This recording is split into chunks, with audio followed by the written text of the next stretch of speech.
Apa alasannya Indonesia tidak mau membuka hubungan diplomasi dengan Israel? Itu udah lama banget sampai bahkan Santo Gusdur pun kayak Pak Jokowi saja. Mengapa tadi saya katakan Indonesia? Karena Pak Jokowi yang sudah statement dan bolak-balik, bahkan ini dalam pemikiran saya, mohon maaf kalau salah, jangan-jangan memang ada kepentingan menggunakan isu Palestina ini untuk kekuasaan. Jadi itu contoh saja bagaimana misalnya kalau tidak mau langsung ke hubungan diplomatik, start dari sesuatu yang bisa, hubungan dagang seperti yang dilakukan oleh Taiwan.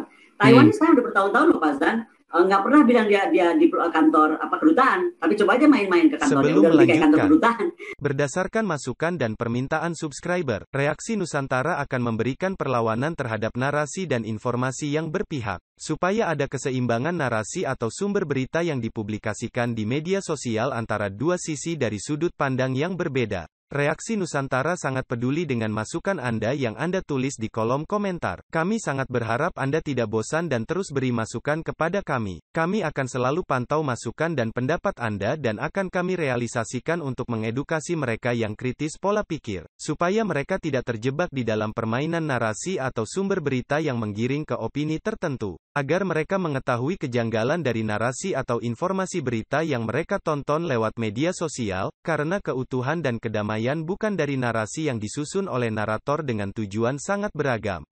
Bagi Anda yang belum subscribe, sebaiknya Anda subscribe terlebih dahulu sebelum menuliskan komentar Anda, supaya tidak terbaca spam, dan masukan yang Anda tulis bisa bermanfaat dan akan efektif untuk perkembangan pola pikir generasi bangsa ini. Reaksi Channel sangat berterima kasih dengan dukungan Anda. Tonton dan bagikan link channel ini ke media sosial lainnya supaya yang lain bisa saling berbagi dan memberi masukan yang bermanfaat untuk kita semua. Terima kasih, selamat melanjutkan, dan salam damai untuk Indonesia.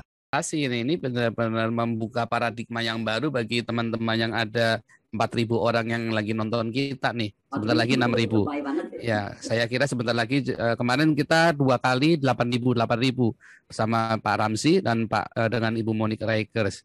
Nah, ini udah mulai memanas, baru jam pertama sudah 4.000 live viewernya. Nah, jadi ini teman-teman, Anda semua sudah mendengar bagaimana beruntungnya Indonesia kalau membuka diplomasi dengan Israel. Sebenarnya saya mau tampilkan videonya Santo Gusdur, namun namanya kita nggak cukup waktu nanti ya. Saya cuma mau nanya tadi, apa alasannya Indonesia tidak mau membuka hubungan diplomasi dengan Israel?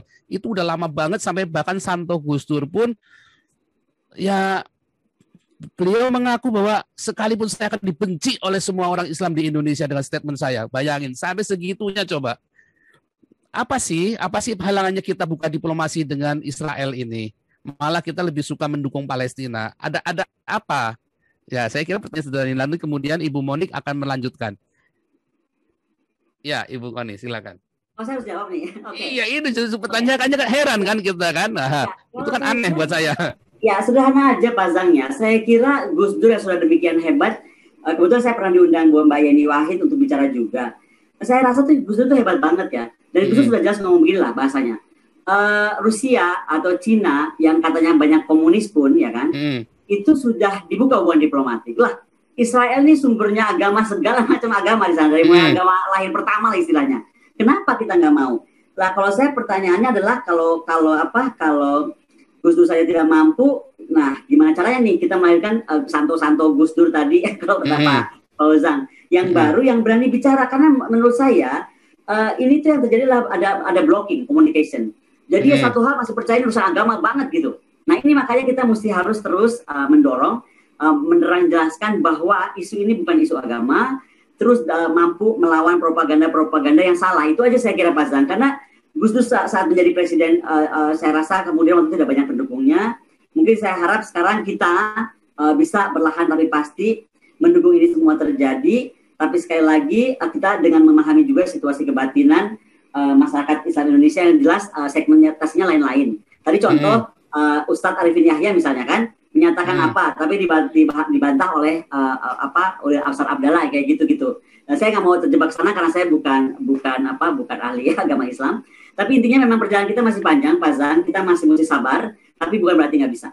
Tapi saya sekali lagi yakin kalau Indonesia berani membuat UNCLOS 82 yang menghebohkan dunia gitu kan, harusnya kita mampu mendudukan juga Inggris dan Prancis paling tidak Bagaimana sih solusi untuk mendamaikan Israel? Demikian, Pak. Nampaknya ada satu titik yang belum clear. Alasannya apa? Apakah cuma sekedar propaganda agama sehingga bahkan Gus Dur saja takut? Apa sedemikian hebatnya? Atau jangan-jangan ini dalam pemikiran saya, mohon maaf kalau salah, jangan-jangan memang ada kepentingan menggunakan isu Palestina ini untuk kekuasaan, atau ada dukungan-dukungan tertentu menggunakan isu Palestina, atau bahkan mungkin jangan-jangan pelaku-pelaku teror ini dibiayai sama orang Palestina sendiri nih, dananya dikirim sana, kirim sini balik. Atau ada banyak sekali konspirasi teori, walaupun saya tidak suka dengan konspirasi teori, tetapi dengan bahkan Gus Dur saja tidak mampu melakukan pengakuan terhadap Israel, walaupun ia ingin sekali, bahkan sampai kalau lihat di video itu sampai meneteskan air mata ya waktu ngomong itu ya, begitu miris sekali hatinya itu. Nah ini kan ada yang aneh, Ibu Koni. Kalau saya melihatnya beginilah, mungkin kalau hubungan diplomatik pun terlalu ekstrim ya Pak Zang ya. Karena menduga-duga tadi mungkin saya nggak berani, karena akademisi kan harus data nih. Kalau saya udah baca datanya, ada transfer uang ke sana kemari, saling berkirim teroris misalnya tanda kutip, saya mungkin bisa bicara. Tapi saya belum punya data itu. Tapi yang pasti Pak Zang, kalau memang hubungan diplomatik dianggap berat, ya kan, dianggap terlalu ekstrim, why don't we start it like Taiwan? Taiwan itu sama kita nggak punya hubungan diplomatik, tapi kita punya hubungan dagang. Gitu. Dan kalau kita bicara hubungan dagang, kita akan diuntungkan banyak. Contoh atal pertahanan. Sekarang kan kita mesti beli dari negara kedua atau ketiga, nggak bisa langsung ke Israel. Padahal kita banyak loh pakai gitu kan. Nah itu kan kita jadinya dirugikan karena kita punya harus negara penghubung. Jadi itu contoh saja bagaimana misalnya kalau tidak mau langsung ke hubungan diplomatik, start dari sesuatu yang bisa. Hubungan dagang seperti yang dilakukan oleh Taiwan.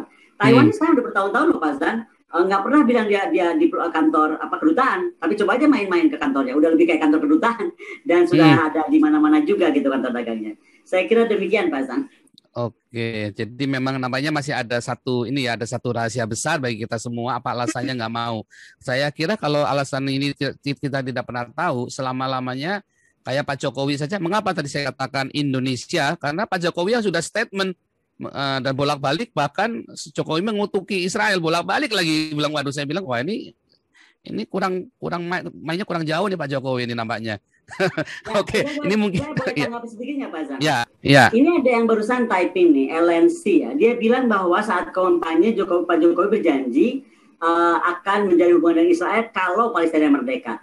Nah, kalau memang itu yang mau diambil pilihan itu, saya cuma mau jawab aja. Tadi kembali ke slide saya.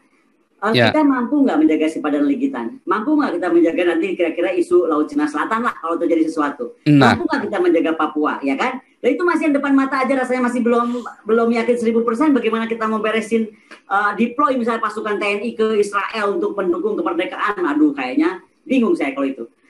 Jadi saya lebih baik inward looking defense dulu kalau rapi. Nah baru kita mulai berpikir lah mendamaikan atau mendirikan kemerdekaan negara orang. Nah, itu sebenarnya saya pengen meneruskan, tapi lebih baik Ibu Monik saja yang meneruskan ini pertanyaannya nih. Terima Ibu Monik, kasih silakan. Anda telah meluangkan waktu untuk memberi masukan kepada kami, dan semoga komentar Anda bisa bermanfaat untuk edukasi generasi penerus bangsa ini, terutama bagi diri kita sendiri dan untuk mereka yang mau berpikir dengan akal sehat. Karena dengan akal sehatlah kita bisa bedakan mana yang terbaik untuk orang lain, saudara, keluarga dan terutama untuk diri kita sendiri. Semoga hari-hari Anda selalu dirahmati Tuhan Yang Maha Esa. Dan sampai ketemu lagi di konten Reaksi Nusantara channel berikutnya. Salam sejahtera bersama keluarga.